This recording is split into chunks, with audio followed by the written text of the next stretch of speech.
श्री स्वामी समर्थ। आज आपण south Indian recipe idli आणि खोबऱ्याची चटणी पाहणार आहोत। बघा, आपली इडली एकदम सॉफ्ट आणि एकदम स्पंजी होते, हलकी होते कापसासारखी। त्यात मी एक अशी वस्तू टाकली ज्यामुळे या इडलीची चव पण बदलते आणि इडली एकदम सॉफ्ट आणि स्पंजी होते। तर चला मग आपण बघूया। इथं मी रेशनचा तांदूळ घेतलाय 4 वाटी। हा बघा, रेशन तांदूळ 4 वाटी घेतलाय। इथं मी उडदाची डाळ घेतली 1 वाटी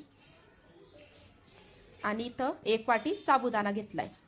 या साबुदाण्यामुळे जर आपली इडली एकदम सॉफ्ट स्पंजी आणि पांढरी शुभ्र होती। इथं मी आता तांदूळ 3-4 पाणी धुवून घेतलाय। डाळ तांदूळ आणि भिजत घातलं मी रात्रभर। आता मी बघा हे डाळ भिजत, आता मी आधी डाळ दळून घेईन आणि दळायला आपण तेच पाणी वापरायचं, ते पाणी फेकायचं नाही, कारण त्याच्यामुळेच खरं इडली छान होते आपली। आधी मी डाळ दळून घेईन। बघा, आपली डाळ छान आपण बारीक दळून घेतली एकदम। आता मी यात साबुदाणे दळून घेते। शेवटी आपण तांदूळ दळणार आहोत, कारण तांदूळामुळे मिक्सरचं जे लागलंच आपल्या डाळीचं चिकट सगळं निघून जातं। मग शेवटी नेहमी तांदूळ दळायचा।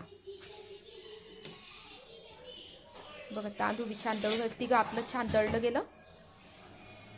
आता मी याला छान फेटून घेईल आणि रात्रभर ठेवून देईल। 7 ते 8 तास आपण ठेवायचं याला। बघा, मी याच्यात मेथी दाणा, आता हिवाळ्याचे दिवस थंडीचे दिवस तर मी यात मेथी दाणा काहीच घातलं नाही, तरी आपलं पीठ एकदम छान फर्मेट होतं। 3च वस्तू वापरल्यात मी याच्यात। बघा, आता आपलं पीठ छान फर्मेट झालंय। बघा, मी दाखवते।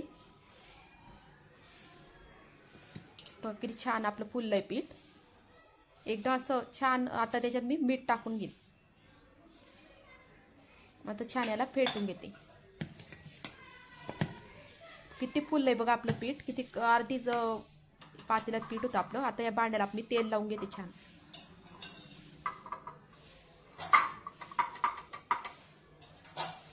तेल लावून घेतलंय। आता यात मी आपलं बॅटर घालून घेणार आहे। मी तर पाणी तापायला ठेवलंय।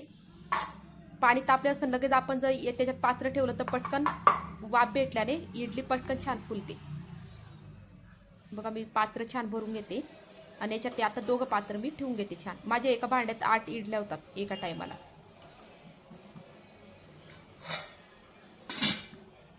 बघा, 10 मिनिटात आपली इडली तयार होऊन जाते छान। बघा, 10 मिनिटं झालेत। बघा किती छान फुलली आपली इडली आणि एकदम पांढर शुद्ध इडली येते। आता मी याला थंड व्हायला ठेवून देणार। पूर्ण वाफ निघाल्यावर मग इडली काढायची, म्हणजे ती इझिली निघते पात्रातून। आता बघा, याची वाफ पूर्ण निघाली। आता मी इडल्या बघा तुम्हाला काढून दाखवते की छान निघतात। बघा किती इझिली निघाले। एवढंसही भांड्याला लागलं नाही। किती छान इडली झाली आपली, किती पांढरी शुभ्र दिसते।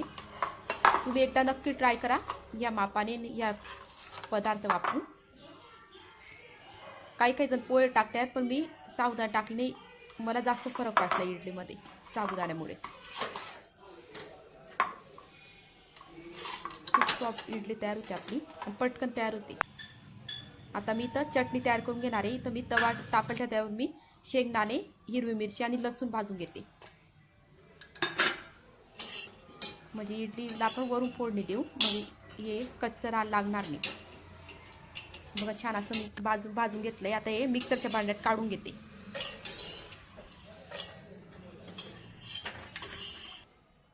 मिक्सरच्या भांड्यात काढून घेतलं।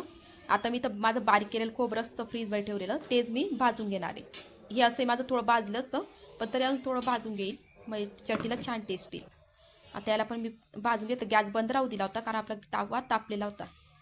आता यात मी कोथिंबीर घालून घेतली। आता हे छान वाटण तयार करून घेते।